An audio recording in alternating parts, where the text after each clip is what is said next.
எல்லாருக்கும் வணக்கம். எனக்கு கொஞ்சம் உடம்பு சரியில்லை, அதனால் வாய்ஸ் கொஞ்சம் ஒரு மாதிரி கோல்டாக இருக்குது. அதனால் யாரும் பேர் வித் மீ. ஓகே, இப்போ தான் நான் சேர்மன்ட்ட பேசிட்டு இருந்தப்போ சொன்னார் நாளைக்கு ஒரு ஃபங்க்ஷன் இருக்குது, இன்றைக்கி வந்திருக்கவங்களாம் அப் டு செகண்ட் ஸ்டாண்டர்ட் வரைக்கும் இருக்கக்கூடியவங்களுடைய பேரண்ட்ஸ் அப்படின்னு. ஸோ தட் இப்போ சொல்லப்போனால் பெரிய பசங்களுடைய அம்மா அப்பாக்களை விட ரொம்ப சிரமப்பட்டுட்டு இருக்குது சின்ன பசங்களுடைய அம்மா அப்பாக்கள் தான், இல்லையா? என்ன கை தட்டுறீங்க? உங்கள் பசங்கள் எல்லாம் இதை பற்றி கேட்கணும். இப்படி சொல்லுவோமா? பெரிய பசங்களோட அம்மா அப்பாவுக்கு கூட கொஞ்சம் டார்ச்சர் கம்மியாக தான் கொடுக்குறாங்க. இந்த சின்ன பசங்களோட அம்மா அப்பா கொடுக்குற டார்ச்சருக்கே அதான் இருக்கிறதுலே பெரிய டார்ச்சர். பசங்க மட்டும் இப்போ இருந்திருந்தாங்கன்னா கைத்தட்டு இதுக்கு பறந்துருக்கும். ஓகே, சில விஷயங்கள் அவங்ககிட்ட பேசணும் அப்படின்னு மைண்டில் பிளான் பண்ணிட்டு வந்திருக்கேன். பட் சம்டைம்ஸ் என்னென்னா, உங்களுக்கு என்ன மாதிரியான விஷயங்கள் தேவைப்படுமோ அதை சொன்னால் உங்களுக்கு நேரடியாக அது பயனளிக்கும் அப்படிங்கிறதுக்காக எனக்கு கொடுக்கப்பட்டிருக்க நேரத்தில் உங்களுக்கு ஒரு 5 நிமிஷம் நான் தரேன். ஏன்னா இதுக்கடுத்து பசங்களுடைய கல்ச்சுரல்ஸ் இருக்குது, நீங்கள் எல்லோரும் ஆர்வமாக அதுக்காக தான் வந்திருப்பீங்க. சின்ன பசங்க வேறு நம்ம ரொம்ப நேரம் எடுத்துட்டோம்னா தூங்கிடுவாங்க, அது வேறு இருக்குது. அதனால் நான் என்ன தலைப்பில் பேச வேண்டும் என்று நீங்கள் ஆசைப்படுகிறீர்கள் அப்படின்னா உங்கள் சஜஷன் 5 நிமிஷம் தான். ரைட்டாக நீங்கள் உரையாற்றிடாதீங்க. நீங்கள் டாபிக் சொன்னீங்கன்னா நான் அதை இதுக்குள்ளே இன்கார்பரேட் பண்ணிப்பேன். நான் பேச நினச்ச வந்த விஷயங்களோட அதை சேர்த்துப்பேன். அதுக்காக தான் டக்குன்னு மைக்குக்கெல்லாம் எதிர்பார்க்காதீங்க, எந்திரிச்சு சத்தமாக சொல்லுங்கள். படிப்பு எவ்வளவு முக்கியம்? ஓகே, டீச்சரா? வேறு? ஒரு மைக் வந்துருச்சு. டக்குன்னு கையை தூக்குறவங்கள்ட்ட கொடுத்துருங்க. மேடம் சொல்லிட்டாங்க படிப்பு எவ்வளோ முக்கியம் அப்படின்னு சொல்லிட்டாங்க. தம்பி 2 மைக்கெலாம் கொடுக்காதீங்க, நாடு தாங்காது. 2 மைக்கு கொடுத்தீங்கன்னா நீங்கள் பாட்டியா நினச்சேன். ஏன்னா ரொம்ப டென்ஷன் பண்றாங்க, அது பார்த்து நமக்கும் டென்ஷன் வருது. யார் மேல? குழந்தைங்க மேலயும். நீங்க உங்க பையனா பொண்ணா? உங்களுக்கு எனக்கு 2 பையன் சார். 2 பையன். இப்போ யாரை பார்த்து கோவம் வருது? குழந்தைங்க அவங்க திட்டும்போது நமக்கு டென்ஷன். அவங்கன்னா அந்த அவங்கள்ல யாரு மெயினா?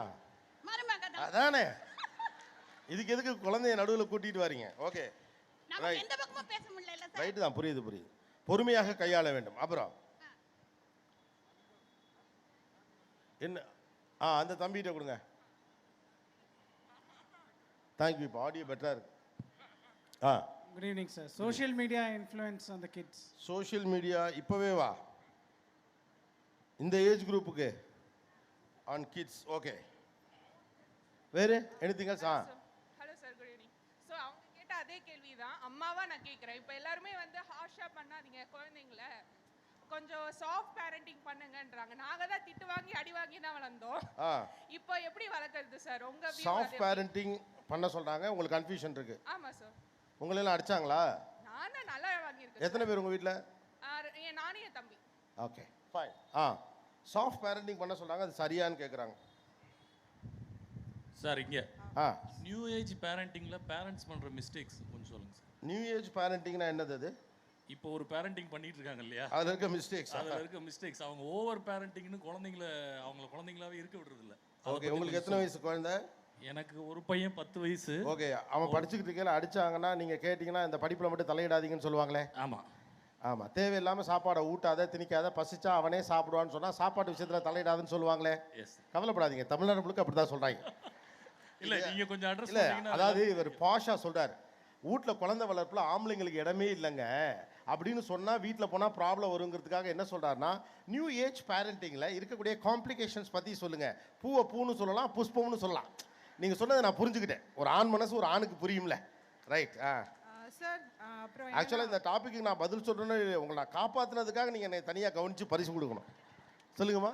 சார், இந்த ஸ்டடீஸ் தவிர எக்ஸ்ட்ரா கிளாஸஸ் வந்து இந்த ஏஜ் குரூப்புக்கு அவசியமா? எக்ஸ்ட்ரா கிளாஸ், அதாவது டான்ஸ், கராத்தே, அந்த மாதிரி எக்ஸ்ட்ரா கரிக்குலர். என்ன மாதிரி கிளாஸ்?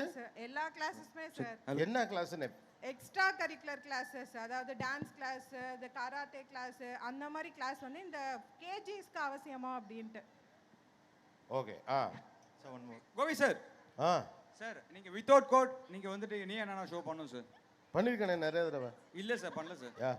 பண்ண உனக்கு தெரியாதா? நீங்கள் பார்க்கலன்னா பண்ணியிருக்கேன். நீங்கள் கோட் வரதா சார் பண்ணியிருக்கீங்க? நான் அதை பார்த்த வரைக்கும் அதுதான். தம்பிக்கு அப்புறமா தனியாக வர. அப்போ நிறைய பண்ணியிருக்கீங்க கோட்டோட? நிறைய இல்லை, சில ஷோஸ் ஷர்ட் இல்லை. ஒரு ஷோவில் வந்து ஒரு தம்பி ஒரு அக்கா சொன்னாங்க, உங்களை மாதிரி எங்கள் அண்ணன் கோட்டு போட்டு பார்க்கணும் அப்படின்னு ஆசைனாங்க. அப்போ அந்த கோட்டை கழட்டி கொடுத்து அந்த ஷோ முழுக்க கோட் இல்லாமல் தான் பண்ணேன். இந்த லுக்கில் பண்ணுங்க சார். ஓகே, இது தலைப்பு இல்லை, இது நல்லா இருக்கு ஆக்சுவலாக. சரி, ஓகே, இது தலைப்பு இல்லை.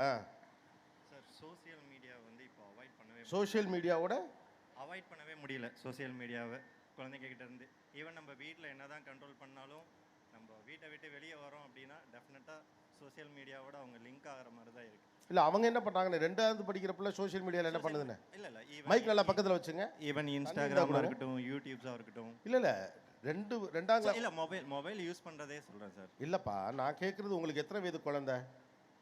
என் பொண்ணு யூகேஜி படிக்கிறான். யூகேஜி படிக்கிற பிள்ளை எப்படி சோஷியல் மீடியாக்குள்ள போகுதுன்னு கேட்குறேன்.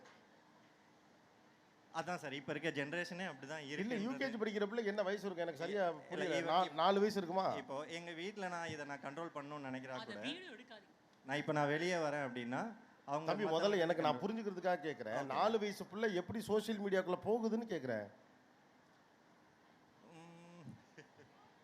இல்லை எனக்கு அதுவே ரீல்ஸே அவங்களே ரீல்ஸ்லாம் பார்க்குறாங்க. சரி ஓகே ஃபைன். 4 வயசு பிள்ளை ரீல்ஸ். சார் எனக்கு ஒரு क्वेश्चन.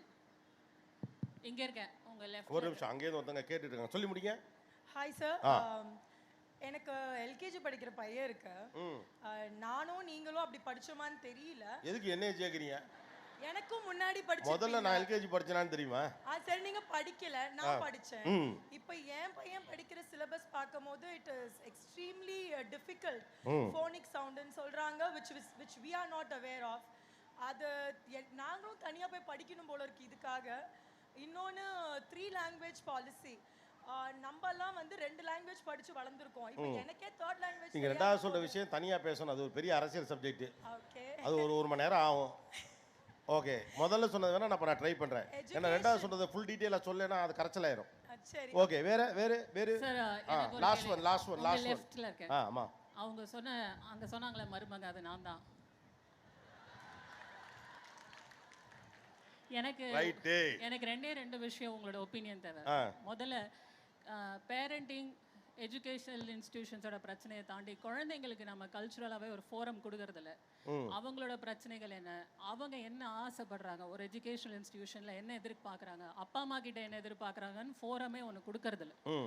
அந்த வாய்ப்புகள் ரொம்ப கம்மியாக இருக்குது. அதை எப்படி நம்ம கொண்டு வரது நம்ம சொசைட்டிக்குள்ளே? ஃபோரமே கொடுக்கறதில்லன்னா எனக்கு புரியல. இப்போ இவங்கெல்லாம் சொல்கிறாங்களே எக்ஸ்ட்ரா கிளாஸஸ் கொடுக்குறாங்க. எஜுகேஷனல் இன்ஸ்டிடியூஷன்ஸ்லேருந்து நிறைய ப்ரெஷர் இருக்குது. நீங்கள் மார்க் எடுங்க, இல்லை அங்கே அச்சீவ் பண்ணுங்கள், இங்கே அச்சீவ் பண்ணுங்கன்னு. ஆனால் குழந்தைங்களுக்கு என்ன வேணும், எப்படி ஒரு அவங்களோட கல்வி அவங்களுக்கு எப்படி கொடுக்கப்படணும்னு அவங்க ஆசைப்படுறத இது வரைக்கும் எத்தனை ஃபோரம்ஸில் சொல்கிறாங்க இல்லை பேசுகிறாங்க? அப்படி பண்ண முடியாது. ஏன் பண்ண முடியாதுன்னு நினைக்கிறீங்க? தனியாக பேசினதான் புரிய வைக்க அது ஓகே. சரி, ஏன்னா ஒரு எல்கேஜி படிக்கிறப்பல அது விருப்பப்பட்டபடி விருப்பப்படும். நீங்க எல்கேஜின்னு ஏன் சார் ரெஸ்ட்ரிக்ட் ஆறீங்க? இன்னைக்கு 2வது படிக்கிற குழந்தைகிட்ட நீங்க இன்னைக்கு உண்டு. No what I am trying to tell you is ரொம்ப சிறுவயது பிள்ளைகள்ட்ட அதை உருவாக்குறது ரொம்ப சிரமம். ஏன்னா அவங்களுக்கு பிடிச்ச மாதிரினா அந்த பாட்டி சொல்கிறபடி தான் இருக்கணும். இப்போ எம்எஸ் விஸ்வநாதன் அவர்கள்ட்ட நான் ஒரு பேட்டி எடுத்தப்போ நான் அவர்கிட்ட கேட்டேன், நீங்கள் மக்களுக்கு பிடிச்ச இசையை கொடுப்பீங்களா, அவங்க ரசிக்கிற ஒரு இசையை கொடுப்பீங்களா, இல்லை உங்களுக்கு பிடிச்ச ஒரு இசையை கொடுப்பீங்களா? அவன் விஷம் கேட்பான், நான் கொடுப்பானா அப்படின்னார். நான் என்ன நினச்சேன்னா மக்களுக்கு பிடிச்சதான் கொடுப்பேன்னு சொல்லுவார்னு நினச்சேன். அப்போ அதில் மாஸ்டராக இருக்க நான் தான் அவனுடைய ரசனையை மேம்பாடு அடைவதற்கு செய்ய வேண்டிய விஷயத்தை செய்யணும். நீங்கள் சொல்கிறது என்னன்னா, ஒரு குறிப்பிட்ட வயதிற்கு பிறகு எனக்கு என்ன வேண்டும் என்று தேர்வு செய்து கொள்ளக்கூடிய ஒரு ஃபோரம் குழந்தைக்கு வேணும் அப்படின்னு நீங்கள் சொல்கிறீங்க. என்ன வேணும்னு இதில் எனக்கு கொடுக்கப்படுற இந்த விஷயங்களோ இல்லை அந்த சமூக கட்டுப்பாடை நான் எப்படி அணுகணுங்கிற ஃபோரமே இல்லை. இன்னைக்கு குழந்தைங்களுக்கு நடக்கிற ப்ரெஷர் யாருமே சொல்றது இல்லை. நான் இப்போ ரீசெண்டாக நடந்த இன்சிடென்ட் கூட இல்லை வர எனக்கு என்னன்னா, எனக்கு ஒரு 1/2 மணி நேரம் தான் டைம் இருக்குது. இது ஒரு டீடைல்டு சப்ஜெக்டாக இருக்குது. ஒரே ஒரு எக்ஸாம்பிள் சொல்கிறேன். இல்லை எனக்கு ஒரே ஒரு பாயிண்ட் மட்டும் சொல்லுங்கள். எந்த விஷயம் பற்றி நான் பேசினா பெட்டராக இருக்கும் அதை சொல்லிட்டீங்கன்னா பெட்டர். ஏன்னா நீங்கள் உரை நிகழ்த்தினீங்கன்னா எனக்கு டைம் இல்லாமல் போயிடும். கரெக்ட். ஒரே ஒரு இன்சிடென்ட் சொல்கிறேன். ரீசெண்டாக ஒரு குழந்தை 12வது படிக்கிற பையன் 6 மணிக்கு போய் இறந்து. நீங்கள் உங்களெல்லாம் மேனேஜெல்லாம் பண்ண முடியாது, ரைட்டா? அவங்க சொல்கிறத கேட்டுக்கங்க. சரி சார், எனக்கு ஒரே ஒரு டாபிக் மாதிரி நீங்க சொன்னீங்கன்னா நான் அதை இன்கார்பரேட் பண்ண முடியுமான்னு ட்ரை பண்றேன். குழந்தைகளுக்கான ஒரு ஃபோரம் இல்ல. 2வது அரசியல் பத்தின கல்வி ஏன் இன்னும் வரல அப்படிங்கிறது. இது 2வதுலயோ இல்ல ஒரு எல்கேஜிலயோ நான் கேட்கல. பொதுவாகவே கல்வி நிறுவனங்கள் அது ஏன் கொண்டு வர்றது கிடையாது. Okay fine, I'll try to make it within half an hour. லாஸ்டா வச்சுக்கலாம். இல்லை சார், டாய்ஸ் வாங்க போனால் கூட below 5 above 5 above 8ன்னு ஒரு ஸ்டாம்ப் இருக்கு. பசங்களுக்கு என்னத்தான் வீட்டில் கற்றுறோன்ட்டு இவங்க ஒரு நிர்ணயம் பண்ணலான்ட்டு நீங்கள் நினைக்கிறீங்க? அதை பற்றி கொஞ்சம் டாபிக் பேசுகிறீங்கன்னா நல்லாயிருக்கும். அந்த வயசுக்கு என்னென்ன கற்றுத்தரணும், மேடம் ஒருத்தர் கூட கேட்டாங்க எக்ஸ்ட்ரா கரிக்குலர் ஆக்டிவிட்டிஸ் கிளாஸ்க்கு போகணுன்ட்டு. இந்த எல்கேஜி குழந்தைக்கு என்ன சொல்லிக் கொடுக்கணும், எது வரையிலும் சொல்லிக் கொடுக்கணும்? ஓகே, இது ரொம்ப இன்ட்ரெஸ்டிங்கான ஒரு கிராஃப். ஒரு சிம்பிளான ஒரு இடத்துலேருந்து ஆரம்பித்து, அதாவது பெற்றோர்களுக்கு பொறுமை இல்லைங்கிற ஆரம்பித்து குழந்தைகளுக்கான ஃபோரம் இல்லைங்கிற ஒரு டீட்டெயில்டான ஒரு அனலிட்டிக்கான பெர்ஸ்பெக்டிவ் அவங்க வச்சாங்க. ஆக்சுவலாக அவங்க பேசுகிறது ரொம்ப முக்கியமான ஒரு விஷயம். என்ன ப்ராப்ளம் அப்படின்னு கேட்டோம்னா, அவங்க சொல்கிறத நான் ரிசீவ் பண்ணி பேசினா அது ஒரு பெரிய ப்ரிப்பரேஷனோட பேசணும். பட் அவங்க சொல்கிற விஷயம் ஒன்று தான். எப்போதுமே சம்மந்தப்பட்ட ஆளை கேட்குறது இல்லைன்னா அவங்களுக்கு என்ன பெர்ஸ்பெக்டிவ் இதில் இருக்குது அப்படின்னு தெரியுதில்ல. இப்போ உங்கள் காலகட்டத்தில் கேட்டாங்கல்ல, மாப்பிள்ளை உங்களுக்கு பிடிச்சிருக்கா, பொண்ணு உனக்கு பிடிச்சிருக்கான்னு. நம்ம அப்பாக்கெல்லாம் ஒன்று சொல்லுவாங்க, ஞாபகம் இருக்கா? நான்லாம் கல்யாணத்துக்கு முன்னாடி உங்கள் அம்மாவை பார்க்கவே இல்லை, நான்லாம் உங்கள் அப்பா தாலி கட்டினப்போ தான் ஒரு மூஞ்சியவே பார்த்தேன். நம்ம பாட்டிகள்லாம் சொல்லுவாங்க, கல்யாணம் 2 நாளாக ஒரு மூஞ்சியவே பார்க்கல அப்படின்னு. அந்த இடத்துலேருந்து வளர்ந்து பொண்ணு பிடிச்சிருக்கா, மாப்பிள்ளை பிடிச்சிருக்கான்னு கேட்குற மாதிரி அடுத்த கட்டத்துக்கு எப்படா போவீங்கிறதுடைய நான் சொல்கிறது ஸ்மாலர் வெர்ஷனாக சொல்லணும்னா. பட் எல்லாருக்கிட்டே ஒரு கேள்வி இருக்குது. ஆனால் இது ஆஃப் பண்ணிடுங்க, நான் பரவாயில்ல தம்பி, இது ஆஃப் பண்ணிடுங்களேன், காற்றா வருது. இது ப்ளோ சவுண்ட் தான் அவங்களுக்கு கேட்காது. சாரி, இந்த மேலே திருவுங்க தம்பி. ஓகே, பெட்டராக இருக்கா? யா, ஆக்சுவலாக இது எல்லாத்துலேயும் ரொம்ப முக்கியமாக இருக்கக்கூடிய ஒரு விஷயம் என்ன, parenting become complicated. Parenting become very much complicated. ஏன் அப்படின்னம்னா அதுக்கு ஒரு முக்கியமான காரணம் இருக்குது. ஒரு குழந்தையை நாம் யாராக பார்க்கிறோம்ங்கிற ஒரு அடிப்படை கேள்வி இருக்குது. ஒரு குழந்தை என்பது எனக்கு யார்? இந்த பிள்ளை என்னுடைய சொத்தா, என்னுடைய உடைமையா, இல்லை இந்த பிள்ளைக்கென்று ஒரு தனி உலகம் இருக்கிறதா, அவர்கள் விரும்பியதை செய்வதற்கான சுதந்திரம் அவர்களுக்கு இருக்கிறதா, அல்லது என்னுடைய ஆளுகையின் கீழ் இவர்கள் இருக்கிற காரணத்தினால் நான் என்ன சொல்லுகிறேனோ அதைத்தான் அவர்கள் செய்ய வேண்டுமானே, இதை ஒட்டி 1008 கேள்விகள்லாம் இருக்குது. உண்மையில் சொல்லப்போனால் அவங்க சொன்னாங்க, நாங்கள்லாம் அடித்து தான் எங்களை வளர்த்தாங்க, ஆனால் இப்போலாம் சாஃப்ட் பேரண்டிங் பண்ண சொல்கிறாங்க. ஏன் அப்படின்னு, ஒவ்வொன்றுக்கும் ஒரு காலகட்டம் இருக்குது. 2 பிள்ளையோடு 3 பிள்ளையோடு வளர்ந்த ஒரு ஜெனரேஷனில் நீங்கள் ஒரு ஃபேமிலி ஸ்ட்ரக்சர் வச்சுருந்தீங்க. எக்ஸ்டெண்டட் ஃபேமிலின்னு உங்களுக்கு ஒன்று இருந்துச்சு, ஞாபகம் இருக்கா? அத்தை வந்து போயிட்டுருப்பாங்க வீட்டுக்கு, மாமா வந்து போயிட்டுருப்பாரு. ஒரு ஃபேமிலி ஸ்ட்ரக்சருக்குள்ளே ஒவ்வொருத்தருக்கும் ஒரு ரிலேஷன்ஷிப்புக்கு ஒரு கணக்கு இருக்கும். ஒவ்வொரு ரிலேஷன்ஷிப்பையும் இங்கிலீஷில் டிஃபைன் பண்ணால் ஸ்டைலிஷாக இருக்குங்கிறதுக்கான இங்கிலீஷில் சொல்கிறேன். மாமா அப்படின்னா பார்ட்னர்னு கிரைம். பக்கத்து ஏரியாவில் நடக்கிற ஒரு ஃபங்க்ஷனுக்கு நீங்கள் போகணும், கோயில் திருவிழாக்குன்னா அவங்க அப்பா நோ சொன்னாலும் அவன் மாமா கிட்ட ஃபோன் பண்ணி சொன்னான்னா அக்காட்ட வந்து ரகசியமாக பேசி நாம கூட்டிகிட்டு போய் நான் கூட்டிகிட்டு வரேன்னு பொறுப்பேற்றுப்பார். அவர் பார்ட்னர் இன் கிரைம். ஏன்னா ஒரு புதுசாக வந்திருக்க படத்துக்கு போகக்கூடாதுன்னு சொன்னால் கூட அவர் உங்களை கூட்டிகிட்டு போவார், மோசம் இல்லாத ஒரு படமாக இருந்தால். அப்பாவே உங்களை அதட்டினா, இன்றைக்கி வீட்டுக்கு போனால் அடிப்பார்னா பையன் பெரியப்பா வீட்டுக்கு போயிடுவான். பெரியப்பா வீட்டுக்கு போன பிறகு நைட் இங்கே தங்கிக்கிறேன் பெரியப்பா அப்படின்னு சொல்லிடுவான். அவரால் பெரியப்பா வீட்டில் வந்து அவனை அனுப்பு நான் வெளுக்கணும்னு சொல்ல முடியாது. சரியா? நீங்கள் குப்பத்தொட்டிலேருந்து ஒன்று எடுத்தோம் அப்படின்னு நம்ம வீட்டில் நம்ம பிள்ளைய வம்புழுக்கிறதுக்காக சொல்லுது. அப்பா அம்மாக்களுக்கு ஒரு சைக்கோ புத்தி இருக்கும், எல்லாருக்கும் இருக்கும், எனக்கு உள்பட. உன்னை குப்பத்தொட்டிலேருந்து எடுத்தோம், அதை கதற வர்றது. இந்த பால்கனியில் தான் உன்னை இனிமேல் வச்சு வளர்ப்பேன். அப்புறம் உன்னோட கூட பிறந்த ஒரு பாப்பா இருக்குது, அது ஜப்பானில் இருக்குது, அது நல்ல பிள்ளை, அதை பார்க்க தான் நான் ஜப்பானுக்கு போயிட்டு வந்தேன்னு சொல்லி அது நைட்டெல்லாம் அதை பற்றி வேகணும், மறுநாள் நம்மளை வந்து கட்டி பிடிச்சி அணைக்கணும். இது டெஸ்டிங். இந்த குழந்தை நம்ம மேலே பாசமாக இருக்குது. இப்போலாம் சொன்னால் ஒத்துக்க மாட்டேங்கிறேன், உன்னை கொண்டு ஹாஸ்டலில் விட்டுருவேன். ஹாஸ்டல் நான் கூட என் பொண்ணாலாம் சின்ன வயசில் சொல்லியிருக்கேன். அது போய் எங்கள் அம்மாட்ட ஒரு நாள் மாதிரி அப்பா என்னை ஹாஸ்டலில் விடுவேன்னு சொல்கிறாங்க அப்படின்னு சோகமாக சொன்னிச்சு. அவன் விடுவேன்னு சொல்கிறான், நீ இருந்துருவேன், அவன் இருப்பானா நீ முதல்ல கேளு உங்கள் அப்பனே அப்படின்னுச்சு. நிலமை அதுதான் இல்லையா? நீங்கள் ஒரு நாள் கொண்டே ஹாஸ்டலில் விட போகிறதில்ல. இப்படி நம்ம சொல்கிறப்ப ஏங்கி போயிருக்கக்கூடிய ஒரு குழந்தைக்கு அது அத்தைன்னு ஒருத்தி இருப்பாள். அவள் சொல்லுவா, இல்லை நீ பிறந்த இந்த வீட்டில், இந்த வீடு சிரமத்தில் இருந்தது, பொருளாதாரத்திலே பின்தங்கி இருந்தது, நிறைய சங்கடங்களை சந்தித்தது, நீ வந்த பிறகு தான் இந்த வீடு மலர்ச்சி அடைந்தது, நீ இந்த வீட்டினுடைய மகாலட்சுமின்னு அத்தக்காரி சொல்லுவா. இப்படி ஒவ்வொரு உணர்வையும் கையாளுவதற்கு தேவைப்படக்கூடிய ஒரு பேரண்டிங் இருந்துச்சு. நீங்கள் அவசரப்பட்டு ஒரு அடி அடிச்சுட்டா கூட டக்குன்ற ஆறுதல் தேடுவதற்கு ஒன்று இருக்குது. நீங்கள் உங்கள் நாத்தனார் முன்னால் உங்கள் பிள்ளையை அடிக்கவே முடியாது, கை நீட்டவே முடியாது. அவங்க பல்ல கடிச்சிட்டு பொறுமையாக இருப்பாங்க.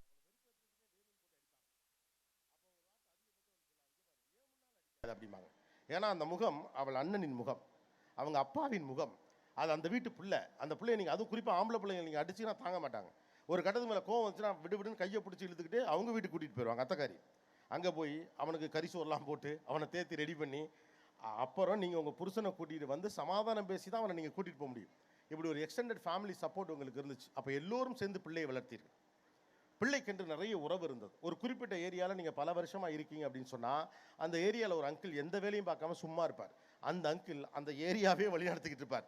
எதுக்கிட்ட கட்டச்சவத்தில் விளையாடுற, எதுக்கு போஸ்ட் மரத்தில் நின்றுக்கிட்டு கிரிக்கெட் விளையாடுறீங்க, 6 மணிக்கு மேலே வெளியில் வேலை, ஏன் டீ கடையில் உட்காந்துருக்குற, ஏன்டா அவங்க அப்பா எவ்வளோ பெரிய ஆள் இப்படி கெட்ட வார்த்தை பேசி ரோட்டில் இருக்கிற பொட்டேன் தலையிலலாம் தட்டுவாங்க. அப்படி இருந்த குடும்ப வாழ்க்கை மருவி, அதுக்கு பல காரணங்கள் இருக்குது. நம்முடைய மூவிங், நம்ம நகர்தல், நம்முடைய வாழ்க்கை முறை, நாம் வேலை தேடி நகர்ந்தது, அப்புறம் பிக்கல் பிடுங்கள் வேண்டாம் என்று முடிவெடுத்தது. இது மெயின். சொந்தக்காரனாவே தொந்தரவு அப்படின்னு சினிமாலாம் பார்த்து நம்மளே டிசைட் பண்ணது. இவர்கள் துரோகம் செய்கிறவர்கள், முதுகில் குத்துக்கிறவர்கள் சொல்லி என்ன இப்படின்னா சுற்றி கொண்டாந்து அம்மா அப்பா மட்டும் பிள்ளை வளர்க்குறீங்க. அதுலேயும் தம்பி ஒரு கேள்வி கேட்டாப்ல, மாடர்ன் பேரண்டிங், நியூ ஏஜ் பேரண்டிங்கில் கூடிய காம்ப்ளிகேஷன். அம்மா அப்பா மட்டும் வளர்க்கல, அம்மா மட்டும் வளர்க்குறாங்க. கிட்டத்தட்ட சுருங்கி சுருங்கி சுருங்கி சுருங்கி ஒரு பிள்ளையை பல பேர் வளர்த்த போது பல்வேறு விதமான அணுகுமுறைகள் அதை புரிந்தது. மாமாவோட இருக்கக்கூடிய விளையாட்டுத்தனத்துடைய ஒரு குறும்பை கொஞ்சம் கையில் எடுத்துக்கிட்டான். பெரியப்பாவிடம் இருக்கக்கூடிய அதீத பொறுப்பை கொஞ்சம் கையில் எடுத்துக்கிட்டான். அத்தையிடம் இருக்கக்கூடிய கனிவி கொஞ்சம் அந்த பையனோ பொண்ணோ கையில் எடுத்துக்கிட்டாங்க. சித்தப்பாவிடம் இருக்கக்கூடிய வாஞ்சையை அவன் சற்று கையில் எடுத்துக்கொண்டான். உறவே இல்லை என்றாலும் கூட மாமா என்று அழைக்கக்கூடியவர் இவ்வளவு உரிமையோடு இருக்கிறாரேன்னு பரிதல் என்றால், பரிந்திருத்தல் என்றால் என்னங்கிற ஒரு குணத்தை எடுத்துக்கிட்டான். இப்போ எல்லாத்தையும் சொல்லிக் கொடுக்கக்கூடிய இடத்துல நீங்கள் இருக்கீங்க. அதனால தான் ப்ராப்ளம் இப்போ. அப்போ ஆட்டோமேட்டிக்காக நீங்கள் தான் எல்லாம். முன்னாலலாம் இதுக்கு மேலே ஒரு ரோல் இருக்குது. டீச்சர் ரோல் வேறு எடுத்துக்கிறீங்க. முன்னால் அம்மாக்கள் அந்த ரோல் எடுத்தது கிடையாது. டீச்சர் ரோல் வேறு எடுத்துக்கிறீங்க. இப்போ எத்தனை ரோல் எடுக்கிறீங்கன்னு பாருங்கள். முன்னாலே அப்பாக்கள் பெரிதாக குழந்தை வளர்ப்பில் ஈடுபட முடியலை. ஏன்னா பொருளாதார ரீதியாக நம்ம பின்தங்கி இருந்தோம், கடை வச்சுருந்தோம், சின்ன சின்ன வேலைகள்லாம் செய்துக்கிட்டு இருந்தோம். அவங்களுக்கு நேரம் இருக்காது, அந்த மாதிரி இருந்துச்சு. அம்மா வந்து ஹோம் மேக்கராக இருப்பாங்க. இப்போ அப்பாக்களுக்கு நேரம் இருக்குது, ஆனால் அப்பாக்களை பெரிதாக குழந்தை வளர்ப்பில் சேர்த்துக்கலையோன்னு ஒரு கேள்வி. இல்லைங்க அவங்களுக்கு தெரியாது, அப்படி சொல்லியே தள்ளி வச்சப்படுறது.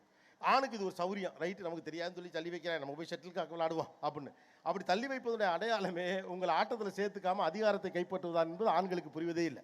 திடீர்னு இவனுக்கு ஒரு நாள் சந்தேகம் வந்துடும், இப்படி அம்மாக்காரி கூட இருக்கானே, நாளைக்கு நம்ம கூட ஒட்டாமல் போயிட்டா என்ன பண்ணுறதுன்னு சொல்லிவிட்டு 6 மணிக்கு எழுந்திரிச்சு திட்டு புது ட்ரெஸ்ஸை போட்டுட்டு 7 மணிக்கெலாம் பைக்கில் ஏற்றி வச்சுட்டு அவனை கடை கூட்டிகிட்டு போயிட்டு மத்தியானம் வரைக்கும் வரமாட்டாங்க. முடிஞ்ச வரைக்கும் எவ்வளவு காசு இருக்கோ எல்லாத்தையும் செலவு பண்ணி அவனை 2 மணிக்குள்ளே பிரியாணி உள்பட வாங்கி கொடுத்து 1 மாதம் விட்டதை அரை நாளில் பிடிச்சவன். அரை நாளில் பிடிச்சதை சாயந்தரம் 10 நிமிஷத்தில் அம்மா எடுத்துருவாங்க. உன்கிட்ட சொல்லியிருக்கேன், பிரியாணி சாப்பிடாதுன்னு சொல்லியிருக்கேன். பத்தாவதுக்கு அவனை புருஷங்காரனை கூப்பிட்டு பையன் முன்னால் வச்சு, நீ தான் கெட்டு போகிறேன்னா அவனை ஏன் கெடுக்கிறேன்னா அவனை வில்லனாக்கி காலி பண்ணுறீங்க. முக்கியமான விஷயம், கலீல் ஜிப்ரான் சொல்வதை போல் இந்த பிள்ளைகள் உங்கள் மூலமாக இந்த பூமிக்கு வந்தவர்கள் என்று உங்களுக்காக வந்தவர்கள் அல்ல. குழந்தை உங்களுடைய உடைமை அல்ல. உங்களுடைய எண்ணங்களை, உங்களுடைய ஒடிசை, உங்களுடைய எதிர்பார்ப்புகளை அல்லது உங்களுடைய சபதங்களை நிறைவேற்றுவதற்காக உங்கள் கையில் கொடுக்கப்பட்ட ஒரு கருவி அல்ல குழந்தை என்று எப்பொழுது புரிகிறதோ அப்பொழுது பிள்ளைக்கு எது பிடிக்கிறது, பிடிக்கவில்லை, பிள்ளையுடைய வெறுப்பு என்ன என்பது குறித்த புரிதல்களை நோக்கி நாம் நகர ஆரம்பிப்போம். அது உங்கள் சொத்து அல்ல, அவ்வளவுதான். அந்த புரிதல் எப்போது வருகிறதோ அப்போ ஆட்டோமேட்டிக்காக அந்த குழந்தைக்கான வாழ்வு குறித்து நம்ம யோசிப்போம். அப்போ இந்த பேரண்டிங்கில் பயங்கர காம்ப்ளிகேஷனாக வரதுக்கான காரணம் தான். சாஃப்ட் பேரண்டிங் பண்ணுங்கள். ஆக்சுவலாக சொல்ல போனால் முன்ன விட இப்போ தான் அடிக்கிறாங்க, வெளியில் தெரியுறது. ஒரு டேட்டா சொல்லுது, முன்ன விட அடிக்கிறாங்க குழந்தைகளை. பட்டுன்னு போட்டு அடிச்சிடறாங்க. என்ன அடிச்சுட்டு சாரி கேட்குறாங்க, வேற ஒன்றும் இல்லை. முன்னாலும் அடிச்சுவிட்டா 3 நாள் உட்காந்து அழுதாலும், நானும் சின்ன பிள்ளைகளை அடிச்சுட்டு இப்போ கூட அது மாதிரி ஒரு வீடியோ பார்த்தேன். அழுதோம்னா இங்கே என்ன அழுகாத, சத்தமாக இருக்குது, ஓரமாக உட்காந்து அழுவாங்க, எந்திரிச்சு போய் உட்காந்து அழுவாங்க. வடிவேல் ஒரு படத்தை வச்சுற மாதிரி, உங்கள் அப்பா மாதிரி கிடையாது, எங்கள் அப்பா அழ விட்டு வேடிக்கை பார்ப்பான்டா அவ்வளோ அழகா அப்படிம்பாரு. இப்போ நான் அழ விடுறது கிடையாது. குழந்தைகளுக்கு எதிராக நாம் செய்யக்கூடிய சில வன்முறைகள் பற்றி நமக்கு எந்த அபிப்பிராயமும் இருந்ததே கிடையாது. குழந்தையின் மிகச்சிறந்த உரிமை என்பது அளவிடுவது தான். குழந்தை அழணும், அழுதாதான் குழந்தை. அது அழுதலின் வழியாக அவர்களுக்கான ஆற்றாமை அவர்கள் வெளிப்படுத்துவதற்கான வாய்ப்பு இருக்கு. ஆனால் நம்ம அடிச்சுட்டு என்ன சொல்லுவோம் ஞாபகம் இருக்கா? சத்தம் வந்துச்சுமோ போலீஸில் பிடிச்சி கொடுக்கலாம். சொல்ல நம்மள அடிப்பேன், நீ அழப்படாது, அழுதாலும் சத்தம் வரப்படாது, ரைட்டா? There was a multiple dimension of ventilation was available for both the family and kid. ஒரு குழந்தைக்கு அல்லது குடும்பத்தினருக்கு மல்டிபிள் டைமென்ஷன்ஸில் வென்டிலேஷன் இருந்துச்சு. அவர்களுடைய ரகசியங்களை சொல்ல, இது வந்து குழந்தைகளுக்கு மட்டுமில்லை, பெரியவங்களுக்கு அப்படி தான் இருந்துச்சு. ஒரு வீட்டிலே குடும்பத்துக்கு உள்ளே வரக்கூடிய ஒரு பெண் நாத்தனாரோட சில நேரம் ரொம்ப நெருக்கமாக இருப்பாங்க. அவங்களுக்கு ஒரு 4-5 அக்கா தங்கச்சி இருப்பாங்க. அதில் ஒரு அக்காவோட அல்லது ஒரு தங்கச்சியோட ரொம்ப நெருக்கமாக இருப்பாங்க. அந்த குடும்பத்தில் ஒரு 4-5 பேர் இருப்பாங்க. இவங்க ஒரு 3வது பையனை கட்டியிருப்பாங்க. மூத்தவர்னு ஒருத்தர் இருப்பார், அவரை மாமான்னு கூப்பிடுவாங்க. அவர் கிட்டத்தட்ட அப்பா ஸ்தானத்தில் இருப்பார். கணவரை தாண்டி கம்ப்ளைண்ட் பண்ணுறதுக்கு அங்கே ஒரு ஆள் இருக்கும். அப்போ தன் வீட்டில் இப்படி ஒரு நெருக்கடிகள் வருகிற போது தன்னுடைய அம்மாட்ட சொன்னால் குறையாகி போயிருந்து சொல்லி மூத்த அக்கால்கிட்ட பேசுவதற்கான ஒரு வெளி இருந்தது. இப்போ அப்படி யாருமே கிடையாது. My family, my life, I will not talk anything about myself to anyone else. வீடு ஒரு கார்பரேட் அலுவலகத்துடைய கேபின் போல் மாற்றி வச்சுருக்கோம். சிங்கிள் பெட்ரூம், சிம்பிளாக ஒரு ஹவுஸ் இருந்தால் போதும் நினைக்கிறதுக்கான காரணம் என்ன தெரியுமா? எவனா சொந்தக்காரன் வந்தால் ஒரு நைட்டு தங்கிடப்படாது. அவங்களே ஒரு ரூம் தான் வச்சுருக்காங்க, நம்ம போய் எப்படி தங்குறது, அவனே ரூம் எடுத்து தங்கணும், இல்லை வெளியில் போயிடும். மனிதர்களை அண்ட விடாமல் நீங்கள் தடுப்பதனுடைய நோக்கம் என்னன்னா உங்களுடைய பிரைவசி நீங்கள் நினைக்கிறீங்க. முழுக்க முழுக்க குழந்தை வளர்ப்பு தொடர்பான கட்டுப்பாடு அல்லது நெறிமுறைப்படுத்தல் என்பது என் கையிலே இருக்குன்னு நினைக்கிறீங்க. வெளியில் போனால் அந்த பிள்ளை கெட்டு போயிடும் நினைக்கிறீங்க. இப்போ பாட்டிகளுடைய செயல்பாடுகளை குறித்து பெற்றோர்களுக்கு கோபம் வருவதற்கான காரணம் நான் ஒரு முறையில் வளர்க்க முயற்சிக்கிறேன், நீ அதில் கொண்டாந்து குப்பையை கொட்டுற, அப்போ எனக்கு கோபம் வருது. இப்படி தான் நடந்துக்கணும். காலையில் 6 மணினா 6 மணிக்கு எந்திரிக்கணும். அம்மா ஒரு டிசிப்ளினை செட் பண்ண பார்ப்பாங்க. பாட்டிகளுக்கு என்ன ஒரு பிரச்சனை இருக்குது அம்மா தாத்தாக்களுக்குன்னா, உங்கள் ஜெனராசிட்டியை எங்கள் மேலே காட்டினது கிடையாது, எங்களை தூக்கி போட்டு மிதிக்கிறது. உங்கள் ஜெனராசிட்டியை நீங்கள் என்னைக்காவது எங்கள்கிட்ட காட்டியிருக்கீங்களா? சாப்பிட மாட்டேன், கடை காலில் அடிபட்டுக்கு ஸ்கூலுக்கு போக மாட்டேன், போய்த்தான் ஆகணும். இட்லி எனக்கு பிடிக்கல, தோசை வச்சதை தின்னு, தினந்தோறும் தேங்காய் சட்னி வைக்கிறிய மாற்றி சொல்லி எல்லாட்டி எந்திரிச்சு போட, தோசையில் சேர்த்த எண்ணெயை ஊற்று, தோசைகளை தூக்கி தலையில் வச்சுருவேன். இதெல்லாம் எங்ககிட்ட பண்ணீங்கல்ல, இதில் எதையாவது ஒன்று நீங்கள் பண்ணுறீங்களா? நீங்கள் தியாகி பட்டம் எடுப்பதற்கென்றே 2 பெற்று விட்டுருக்கோம் வீட்டில், அதோடு நீங்கள் புழங்கணும்னா அதில் நியாயம் இல்லை. ஒரு கட்டத்தில் நாளைக்கு உங்களுக்கு இருந்த எக்ஸ்டர்னல் சர்க்கிள் இந்த ஃபேமிலிக்கு இல்லை. இது இன்னொரு சைடு. ஒரு சைடு நம்ம அதை விட்டுட்டோம்னாலும் இன்னொரு பக்கம் நடைமுறையில் இருக்கக்கூடிய சிக்கல் அதை விட்டாச்சு. பழைய மாதிரி இல்லை. டியூ டு அதாவது முழுக்க முழுக்க அதுக்கு மனிதர்கள் மட்டுமே காரணம்னு சொல்லிட முடியாதுல்ல. எக்ஸ்டெண்டட் ஃபேமிலி இல்லாமல் போனதுக்கு நகர்தல் மிக முக்கியமான காரணம். நாம் வெளியில் வந்துட்டோம். அப்போ இப்போ நான் என்ன பண்ண பார்க்குறேன், குழந்தையை ஒரு நெறிமுறைப்படுத்தி ஒரு ஸ்ட்ரக்சர் கீழே கொண்டு வர பார்க்குறேன். அந்த ஸ்ட்ரக்சரை ஃபுல்லாக போட்டு தள்ளுறது. அந்த 6 மணிக்கு எழுந்துனா நோனோ அவன் கிடக்கிட அப்படியே சின்ன பிள்ளைனா தூங்கத்தான் செய்வேன், தூங்கட்டும், லீவ் போட்டுக்கிறேம்மா, அதெல்லாம் முடியாது, நீ ஸ்கூலுக்கு தான் போயாகணும். இப்போ நீங்கள் 32 வயசில் எப்படி இருந்தீங்களோ அப்படித்தான் இப்போ உங்கள் மருமக இருக்காங்க. எஸ்பெஷலி இப்போ உங்களை டார்கெட் பண்ணி சொல்லலை, உங்கள் பேசின மருமக பேசுனாங்களே, அவங்க பேசின விஷயமே ரொம்ப இன்டென்ஸான விஷயம். இப்படி ஒரு தாட் ப்ராசஸ் இருக்க மருமக அவங்க ஸ்ட்ரீம்லைன் பண்ணுவாங்கல்ல. நான் வச்சுருக்க எத்தனை குழந்தைங்க, எத்தனை பேர், ஒவ்வொரு குழந்தை, அப்போ ஆளுக்கு 2 பிள்ளைக்கு ஆளுக்கு ஒரு குழந்தையா, ஒரு பொண்ணு ஒரு பையன், அவங்க எல்லாம் பிளான் பண்ணியிருப்பாங்க. இப்போ ஓகே, அப்போ அவங்களுக்கு ஒரு பிளான் இருக்குல்ல, அந்த பிளானை எக்ஸிக்யூட் பண்ணுறதுக்குன்னு அவங்க சில சிஸ்டம்ஸு ஃபார்மேட்ஸ் இதெல்லாம் வச்சுருக்காங்க. ரெண்டாவது, இப்போ அவங்கள பொறுத்த வரைக்கும் குழந்தைய போட்டு மிரட்டுற ஆள் மாதிரி தெரியல. ஏன்னா குழந்தைகளுக்கான ஃபோரமே இல்லைன்னு சொல்லக்கூடிய ஒரு ஆள் குழந்தைகளுடைய உரிமை குறித்து, குழந்தைகளுடைய விருப்புகள் குறித்து அல்லது அவர்களுடைய க்ரியேட்டிவிட்டிக்கோ, ஏன்னா எல்லாரும் சயின்ஸ் தான் படிக்கணுங்கிற அவசியம் இல்லை, எல்லாருமா ஃபிசிக்ஸ் படிக்கணும், எல்லாருமே காமர்ஸ் படிக்கணுமா, அவனுக்கு ஒரு க்ரியேட்டிவிட்டி இருந்தால் அவளுக்கு ஒரு க்ரியேட்டிவ் இருந்தால் அதை படிக்கணும்னு நினைக்கக்கூடிய லெவல் அவங்க இருக்காங்க. உங்களைப் போல குழந்தை வளர்ப்பே பெரும் பிரதானம் என்ற இடத்தை தாண்டி குழந்தைகளை எப்படியெல்லாம் உருவாக்கலாம் என்ற இடத்துல இருக்கிறப்ப பெரியவங்க என்ன பண்ணிப்பீங்க, உள்ளே வந்து ஆக்சுவலாக இந்த இடத்துல பெரியவங்களுக்கு ஆதரவாக பேசினா தான் எனக்கு நல்ல பேர் கிடைக்கும். இப்போ கூட இவங்க வீட்டுக்கு போய் என்ன திட்ட தான் போகிறாங்க, இருக்கட்டும், நமக்கு என்ன கொஞ்சம் திட்டுனட்டா விழுந்திருக்கு. எப்போதுமே நான் பேசும்போது சில பேர் கோவம் வரும், போகிற வழியில் அவனுக்கு காசை வெட்டி போட்டு போயிடணும்டா அப்படிங்கிற லெவலுக்கு நினச்சவங்களாம் உண்டு. நம்ம அது அப்படி தான் இருக்கும். ஆனால் வீட்டுக்கு போய் மல்லாக்கப்படுத்து விட்டத்தை பார்த்து யோசிக்கிறப்ப தம்பி சரியாக தான் சொன்னான்னு தோணும். கொஞ்சம் பொறுமையாக அப்புறமா யோசிக்கினா சரியாக இருக்கும். அப்போ ஒரு குழந்தை 2 குழந்தை எனக்கு எக்ஸ்டர்னல் சப்போர்ட் கிடையாது, பல்வேறு விதமான உணர்வுகளை கொடுப்பதற்கான கட்டமைப்பிலிருந்து நான் விலகி வந்து விட்டேன். அப்போ என் குழந்தைக்கு நான் தான் ஒரு கட்டமைப்பின் வழியாக அதை கொடுக்கணும். அந்த கட்டமைப்பை என்னால் உருவாக்க முடியாது. அதுக்கு பதிலாக நானே ஒரு கோட் ஆஃப் கான்டாக்டை உருவாக்க ட்ரை பண்ணுறேன். சில வீடுகளெல்லாம் சில ரூல் இருக்குது. சண்டேங்கிறதுக்காக நீ எக்ஸ்டெண்டடாக தூங்கக்கூடாது, சண்டே நீ காலையில் எழுந்திரிக்கணும். It's a practice, discipline. அப்போ ஒரு அம்மா தன் குழந்தை எப்படி வழிநடத்த வேண்டும் என்று ஆசைப்படுகிறார்களோ அப்படி வழிநடத்துகிற வரைக்கும் அது சிக்கல் இல்லை. ஆனால் நீங்கள் கொடுத்த சுதந்திரத்தை விட பிள்ளைகளுக்கான கூடுதல் சுதந்திரத்தை தான் அவங்க மருமகள்கள் கொடுக்குறாங்கன்னு நான் நினைக்கிறேன். ஆனால் அதில் 2 எக்ஸ்ட்ரீம் இருக்குது.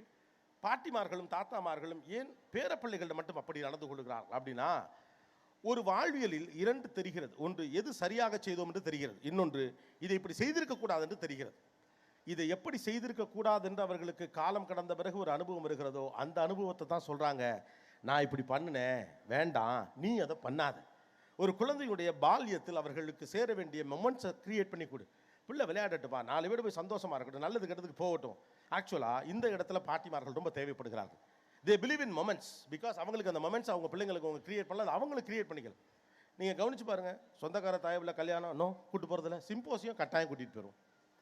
தீவுத்திடலில் எக்ஸிபிஷன் போட்டாங்கன்னா கட்டாயமாக கூட்டிகிட்டு போகிறோம். நாம் சித்தப்பா வீட்டில் நடக்கிற கல்யாணத்துக்கோ காது குத்துக்கோ கொடைக்கோ திருவிழாவுக்கோ சாவுக்கோ கூட்டு போகிறதில்ல. முந்தானே தெரியா நான் நிகழ்ச்சியில் ஒருத்தர் பேசினார், என் குழந்தைகளுடைய மனைவி மரணத்திற்கு அழைத்து செல்வதில்லை, ஏன்னா பிள்ளை பார்த்தா அதை பயந்துருன்னு சொல்கிறான்.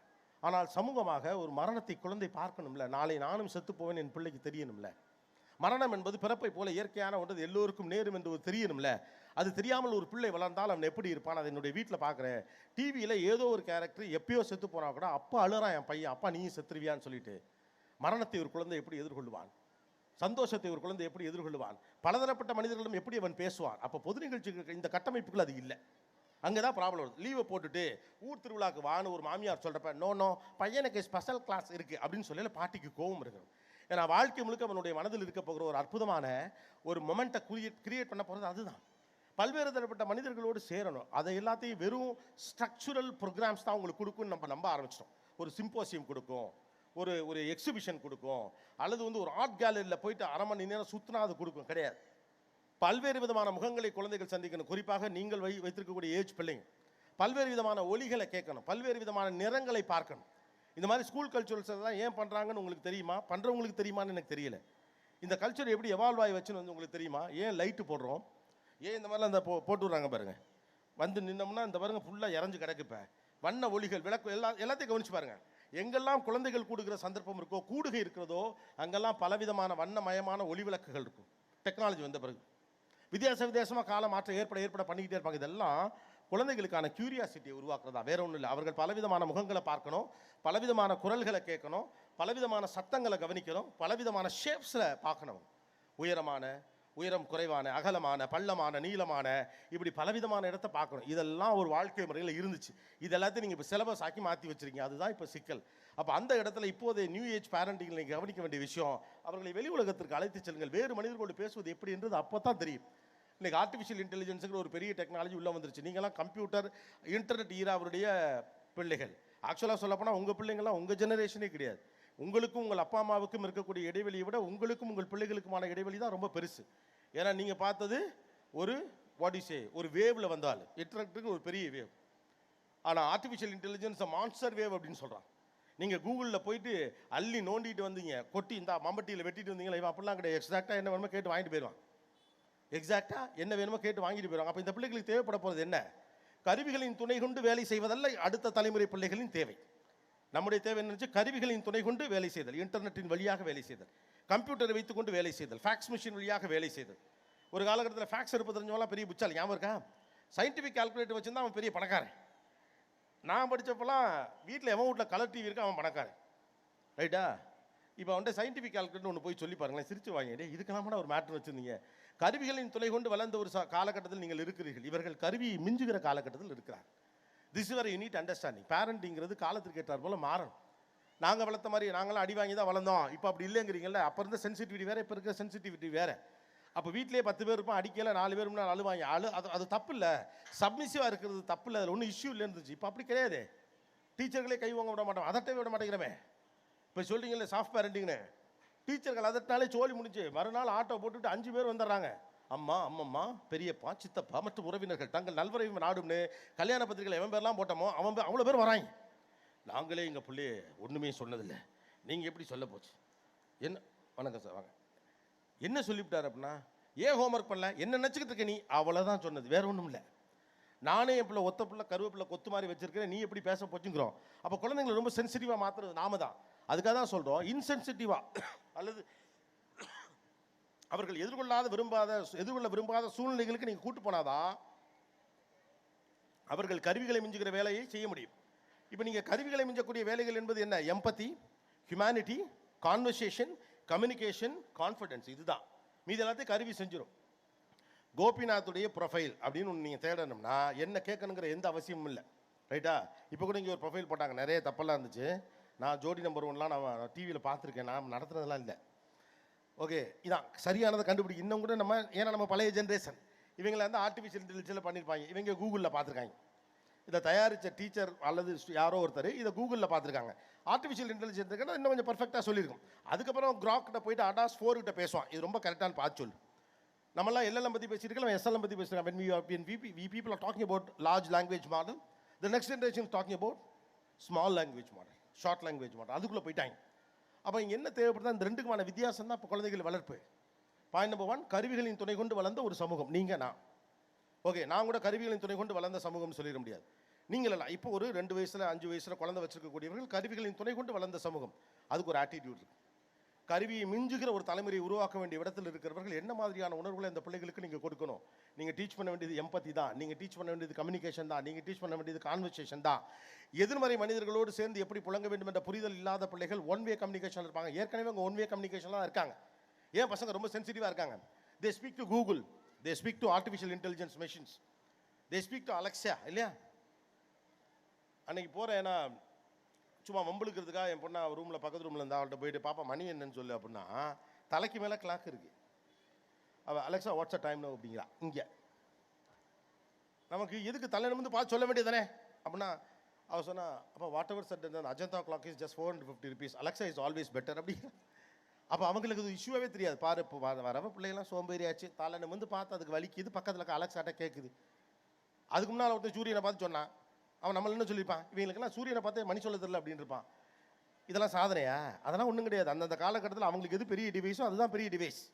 ரைட்டா? இன்றைக்கு நீங்கள் விமர்சிக்கிற ஒரு இசையை நாளைக்கு கிளாசிக்கல் ஒரு ஜென்ரேஷன் சொல்லும். இன்றைக்கு நீங்கள் இன்றைக்கு நீங்கள் மறுதளிக்கக்கூடிய ஒரு ஆர்ட் ஃபார்மை நாளைக்கு அது ஒரு கிளாசிக்கல்னு இன்னொருத்தவங்க சொல்கிறதுக்கான வாய்ப்பு இருக்குது. அப்போ நம்ம கவனிக்க வேண்டிய இந்த 5 முக்கியமான விஷயம். அப்போ இந்த 5 முக்கியமான விஷயம் என்ன? Communication is the key. ஏன்னா கருவிக்கு எம்பத்தி கிடையாது, அவங்க அதை தாண்டி போகணும். அவங்க என்ன படித்தாலும் ஆர்டிஃபிஷியல் இன்டெலிஜென்ஸ் படிச்சு தான் ஆகணும். நாமெல்லாம் இப்போ ஏஐ பற்றி பேசிகிட்டு இருக்கோம். அடுத்தது ஏஜிஐ, ஆர்டிஃபிஷியல் ஜெனரேட்டிவ் இன்டெலிஜென்ஸ் இல்லையா? அதுக்கடுத்தது ஏஎஸ்ஐ, ஆர்டிஃபிஷியல் சூப்பர் இன்டெலிஜென்ஸ். அப்போ சூப்பர் இன்டெலிஜென்ஸ்லாம் வர்றப்போ இங்கே மனுஷனுக்கு என்ன வேலை இருக்குன்னு நினைக்கிறீங்க? கருவிகளை கையாளுவது, மனிதனை கையாளுவது, ரெண்டையும் சேர்த்து ஒரு மிக்ஸ் தான் தேவைப்படும். அப்போ எம்பத்தி தான் முக்கியம். அப்போ மனுஷங்களோட பழங்கணும்ல. இந்த எம்பத்தியவோ அல்லது வாழ்வியல் சூழலையோ புரிந்து கொள்வதற்கான ஒரு கட்டமைப்பு ஏற்கனவே இருந்துச்சு. அது இல்லாமல் போகிற போது அம்மாக்கள் என்ன பண்ணுறாங்க, அதை வேறொரு ஸ்ட்ரக்சர் வழியாக ட்ரை பண்ணுறாங்க. அது சரிதான். அது பாட்டிகளின் கோட்பாட்டிற்கு விரோதமாக இருந்தாலும் கூட அது சரிதான். But my personal request R my suggestion to you people, அந்த கட்டமைப்பை ஒரு சிலபஸ் போல் மாற்றாதீங்க, சோஷியல் ஸ்ட்ரக்சரோட சேர்த்து விடுங்கன்னு சொல்லிடலாம். அது சோஷியல் ஸ்ட்ரக்சரோட சேர்த்து விடுங்க. ஒரு கான்வர்சேஷனை பில்ட் பண்ணணும், கம்யூனிகேஷனை பில்ட் பண்ணணும், அவனை பல இடத்துக்கு நீங்கள் கூட்டிகிட்டு போகணும். பல்வேறு இடங்களுக்கு கூட்டிகிட்டு போனால் தானே தெரியும் யாரிடம் எப்படி பேசுவது என்பதெல்லாம் எப்படி தெரியும். நான் இப்போ கூட அதையும் கூட நான் சோஷியல் மீடியாவில் தான் பார்த்தேன். ஒரு மிட் ஏஜ் பொண்ணு, அந்த பொண்ணுக்கிட்ட அவங்க அம்மா சொல்கிறாங்க, அத்தை வந்திருக்காங்க, போயிட்டு வாங்க அத்தை என்னமோ சொல்லுவாங்க, எப்படி இருக்கீங்க, நல்லா இருக்கீங்களா அப்படின்னு கேளு அப்படிவாங்க. இல்லைம்மா. ஏன்னா போய் மனிதர்களை எதிர்கொள்ள சிரமப்படுகிறார்கள் பிள்ளைகள். எப்படி இருக்கீங்க, நல்லா இருக்கீங்களான்னு கேளுன்னு புஷ் பண்ணி அனுப்புவாங்க. இவங்க இந்த பொண்ணு ஹாலில் போய் நின்று எப்படி நல்லா இருக்கீங்க அப்படின்னு கேட்கும். மனிதர்களை எதிர்கொள்வது எப்படின்னு தெரியல, how to build a conversation தெரியல, how to start a conversation தெரியல. ஒரு கடைக்கு போகிறீங்க, பேக்கை உள்ளே வச்சுட்டேன், காரில் ஏறிட்டீங்க, பையன்கிட்டே பொண்ணுக்கிட்டே நீ உள்ளே ஓடி போயிட்டு அம்மாவோட பேக் இருக்குது, அந்த அக்காட்ட கேட்டு எடுத்துருவான்னு சொன்னால் போக மாட்டேங்கிறான். எப்படி எதிர்கொள்வதுன்னு தெரியல. சித்தி வந்திருக்காங்க, வந்து வான்னு சொன்னால் வர மாட்டேங்கிறான். ஏன்? மனிதர்களை எதிர்கொள்ள தெரியல. மனிதர்களை எதிர்கொள்ள தெரியாமல் என்ன பண்ண போறீங்க? மீதி எல்லாத்தையும் தான் கருவி செய்யப்போதே.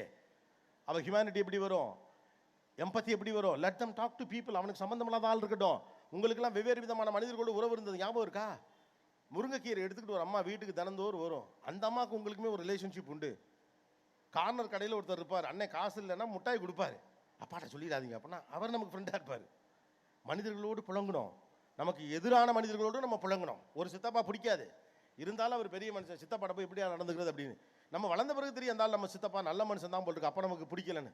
அப்போ எம்பத்தி வேணும், கம்யூனிகேஷன் வேணும், கான்வர்சேஷன் வேணும், கான்ஃபிடன்ஸ் வேணும், லீடர்ஷிப் வேணும். இந்த 5 குவாலிட்டி வேணும்னா பிள்ளைகளை பலதரப்பட்ட அனுபவங்களுக்கு நீங்கள் உட்படுத்த வேண்டும். அதையெல்லாம் பாடமாகவே சொல்லி கொடுத்துன்னு தயவு செஞ்சு நினைக்காது. அங்கே தான் சிக்கல். ஊர்லேருந்து ஃபோனை போட்டு பொங்கலுக்கு வானா போங்க, அப்போவோ ஈஸியாக ரூமை போட்டு தங்கணுங்கிற எந்த அவசியமும் இல்லை.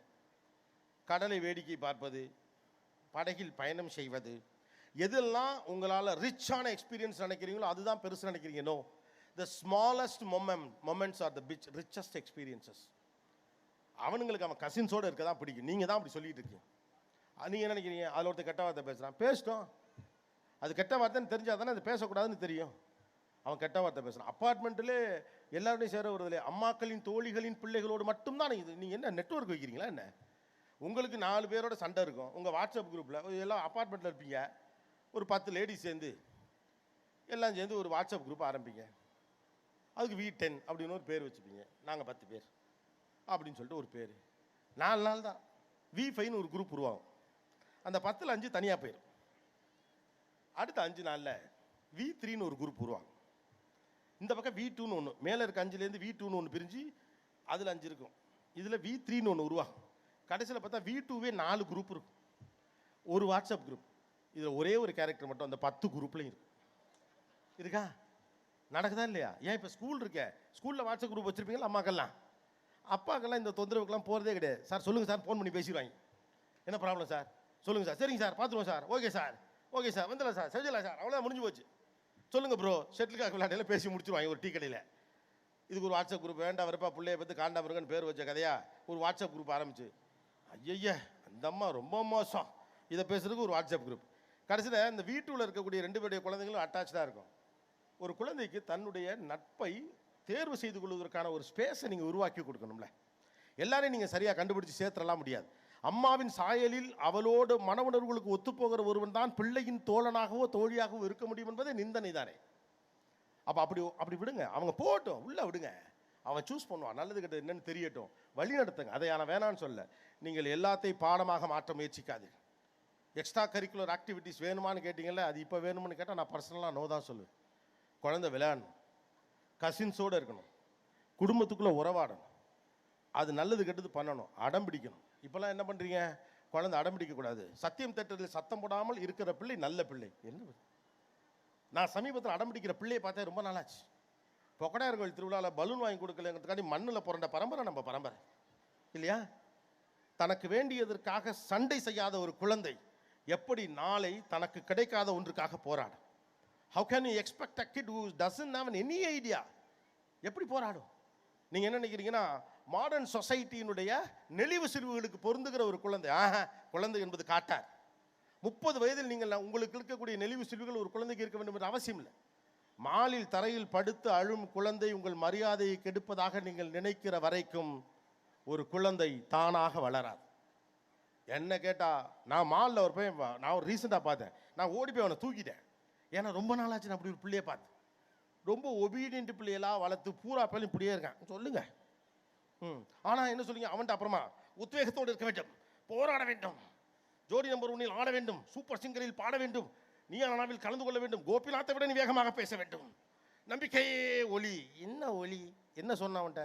மூடிட்டு பேசாமல் இருக்கும், அமைதியாக இருக்கணும், அங்கிட்டு போயிடக்கூடாது, இங்கே வந்துடக்கூடாது, அம்மா பின்னாலே இருக்கணும். அப்போ இன்னர் மோட்டிவேஷன் ஒருத்தருக்கு எப்படி இருக்கும்? தடைகளை உடைத்து கொண்டு வர வேண்டும் என்பது எப்படி இருக்கும்? ஒன்றுக்கு போராடுவதற்கான குழந்தை அப்படி தான் தன்னுடைய போராட்டத்தை வெளிப்படுத்தும். குழந்தையிடம் இருக்கக்கூடிய அதிகபட்ச ஆயுதம் என்ன? முதல் ஆயுதம் அழுக, 2வது ஆயுதம் அடிக்கிறது, ரைட்டு தானே? 3வது ஆயுதம் உங்களுடைய கைத்தூரத்திலிருந்து வெளியே பார்வைக்கு போகிறது, எல்லாரையும் பார்க்க வைக்கிறது. யாரா அவ்வளோதானே குழந்தையால முடியும். துப்பாக்கி எடுத்தால் சுடாக முடியும். இப்போ உங்களுக்கு இருக்க ஆயுதம், ஒரு அம்மாவுக்கு இருக்கக்கூடிய பவர் வந்து ஒரு குழந்தைக்கு கிடையாதுல்ல. தே சப்மிசிவ். இன்னும் இன்றைக்கி நான் லேட்டாக தான் வீட்டுக்கு வருவேன் அப்படின்னு ஒரு ஆண் சொல்கிறார். ஒரு கம்பெனியுடைய சிஇஓ, அவருடைய சம்பளம் 5 லட்சம். வீட்டு வாசலில் ஒரு டிஃபெண்டர் காரும் ஒரு BMW நிற்கிது. Apartment 2400 square feet living space மட்டும். அந்த வீட்டோடைய பால்கனியில் நின்றுக்கிட்டு அந்த சிஇஓ, 5 லட்ச ரூபா சம்பளம் வாங்குகிற சிஇஓ சொல்கிறாரு, அந்த அம்மா இங்கே உட்காந்து படிச்சுட்டு இருக்காங்க, ஒரு பேப்பர் அவங்க அம்மா மனைவி. இன்றைக்கி சாயந்தரம் நான் லேட்டாக தான் வருவேன், சரியா அப்படின்றாரு. வேறு ஒன்றுமே வேண்டாம், நிமிந்து இவ்வளோ தான், 5 லட்சம் காலி, வாசல் நிற்கிற கார் காலி, படித்த MBA காலி, பதவி காலி, அத்தனையும் காலி. ஒரு மனைவிக்கு அவ்வளோ பவர் இருக்குது, குழந்தைக்கு என்ன பவர் இருக்குது? வயசு வருஷா ஆண் ஆளுகையான மனிதராக இருந்தால் நான் இது மாதிரி செய்ய போகிறேன், அவ்வளோதான், போதும்.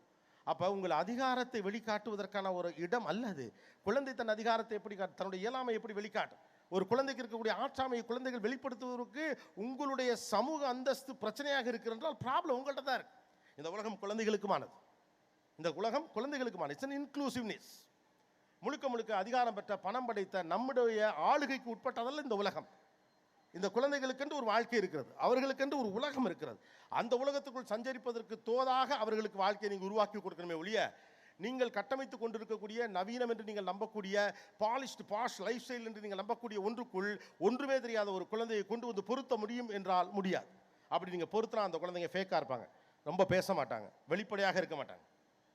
விளையாட்டாக பழகுகிற ஒரு அத்தையிடம் பழகுவதை போல் அவர்களால் பழகவே முடியாது. ஏன்னா அது எப்படி இப்படி பேசலாம், அது எப்படி அப்படி தான் பேசணும். பெரியவங்க பொறுத்துக்கிட்டாங்க. இப்போ என்ன பெரிய பிரச்சனை வந்துருச்சுன்னு கேட்டால், குழந்தைகள் முன்ன பின்ன பேசினா பெரியவங்க பொறுத்துக்கிட்டாங்க, சின்ன பிள்ளை அப்படி தான் இருக்கணும்னு பட்டுன்னு சொல்லுவாங்க. இப்போ என்ன ஆயிடுச்சுன்னா, பெரியவங்க பொறுத்துக்க மாட்டேங்கிறீங்க, அதனால அதுக்கேற்றாறு போல் பிள்ளையை ரெடி பண்ணுறீங்க. ஆல்ரெடி அவங்க கம்யூனிகேஷனில் வீக்காக இருக்காங்க. அப்போ அவன் என்ன பண்ணுவான், உங்ககிட்ட பேசினா டார்ச்சர், பேசாமல் மெஷின்ட்டே பேசிட்டு போயிரு. ஏன்னா மெஷின் சப்மிசிவ்ல. இங்கிருந்து KK நகருக்கு போகணும். KK நகர் விடுங்க, இது பக்கத்தில் எந்த ஊர் இருக்குது? குன்றத்தூரா? குன்றத்தூர். இங்கேருந்து குன்றத்தூருக்கு எப்படி போகணும் அப்படின்னு இப்போ நீங்கள் நான் உங்ககிட்ட கேட்குறேன். நேராக போய் லெஃப்ட்டு திரும்பினா ஸ்ட்ரைட் ரோடு ஏதோ ஒன்று சொல்கிறீங்க. சத்த நேரம் கழித்து திரும்ப இங்கேருந்து குன்றத்தூருக்கு எப்படி போகணும் அப்படின்னா, நேராக போய் ரைட்டு திரும்பினா குன்றத்தூர் சொல்லிட்டல்ல அப்படிங்க போகிறோம். திரும்ப 5 நிமிஷம் கழிச்சு மறுபடி குன்றத்தூருக்கு எப்படி போனால் நடந்து போயா அப்படிங்க 4வது கெட்ட வார்த்தை வர்றதுக்கு வாய்ப்பு இருக்குது. ஆனால் கூகுள்கிட்ட நான் 400 தடவை கேட்டாலும் கொஞ்சம் கூட கூச்சப்படாமல் சொல்லிக்கிட்டே இருக்கும். Go straight, take right. Map காட்டு. எங்கெல்லாம் டிராஃபிக் இருக்குது சொல்லு. உனக்கெல்லாம் அறிவு இருக்கா கூகுள்? ஐ எம் சாரின்னு சொல்லும். அலெக்ஸா ஐ லுக்கிங் குட் டுடேனா எஸ்ன்னு சொல்லும். Alexa do you think I'm very lovable? Yes அப்படிங்க. Alexa do you think I'm very catchy? Yes அப்படின்னு தான் சொல்லும். அது ஆர்டிஃபிஷியல் இன்டெலிஜென்ஸில் 1000 முறை கேட்டாலும் சொல்லுங்கள் தலைவா, என்ன தலைவா அப்படின்னு சொல்லும். அப்போ கருவிகள் எதிர்த்து பேசுவதே கிடையாது. கருவிகளோடு உடன்படுகிறவர்களுக்கு எம்பத்தி இருக்க வேண்டிய அவசியம் இல்லை. இப்போ தான் நம்ம எம்பத்தி இருக்கோம். சாட்ஜிபிடியுடைய சிஇஓ சொல்கிறாரு, அடே இந்தியர்களா தேங்க்ஸ் சொல்லாதீங்கடா, எலக்ட்ரிசிட்டி பவர் ரொம்ப வேஸ்ட் ஆகுது, அவ்வளோ தடவை தேங்க்ஸ் சொல்லாமா நம்பலாம், அது மிஷின் தானே. நம்மக்கிட்ட நம்ம வளர்த்த எம்பதி எந்த இடத்துல வந்து நிற்கிது பாருங்கள். இந்த ஜெனரேஷன் உலகத்திலே அதிக தேங்க்ஸ் சொல்கிறவங்க நம்மளால் தான். நம்ம ஆர்டிஃபிஷியல் இன்டெலிஜென்ஸ் நம்மளோட அடிமை. அது ஒரு கருவி, அது ஒரு டூல், அவ்வளோதானே. அதை நீ வாங்கி வச்சிருக்கிற. அதுக்கிட்ட நீங்கள் ஒரு கேள்வி கேட்குறீங்க, கோபிநாத் எந்த விஷயம் பற்றி அதிக நேரம் பேசுவார் அப்படின்னா அது ஒரு பதில் சொல்லு, தேங்க்ஸ். அப்புறமா கோபிநாத்தை நான் கான்டாக்ட் பண்ண முடியுமா? நீ விஜய் டிவியில் போய் சொன்னீங்கன்னா அவங்க கான்டாக்ட் ஃபிக்ஸ் பண்ணி தருவாங்க அப்படின்னா தேங்க்ஸ். இப்போ சாட்ஜிபிடியோட சிஇஓ சொல்கிறாரு, அது ஒரு மிஷின்ரா, தேங்க்ஸ் சொல்லி உசுறு எடுக்காதீங்கடா, அது டேட்டாவை ஃபில் பண்ணுது. ஏன்னா இந்தியர்கள் அவ்வளோ தேங்க்ஸ் சொல்கிறாங்களா, அவ்வளவு எம்பத்தி இருக்குது. அது கருவி என்று தெரிந்தும் தேங்க்ஸ் சொல்லுகிறோம். வெரி வெரி வெரி தேங்க்ஸ் சொல்கிறவங்களா இருக்கான். காட் பிளஸ் யூ அன்னைக்கு ஒருத்தர் அனுப்பிச்சார் என் பக்கத்தில். அவர்கிட்ட நான் சொன்னேன் கொடுங்க, அது எப்படி யூஸ் பண்ண சொல்லி கொடுத்தாரு. நான் ஏர்போர்ட்டில் உட்காந்துருக்கப்ப அப்போ நான் இது பண்ணேன். அவர் எனக்கும் காட் பிளஸ் யூ சொன்னார். அந்த டூல் சாட்ஜிபிடிலையும் காட் பிளஸ் யூ சொன்னார்.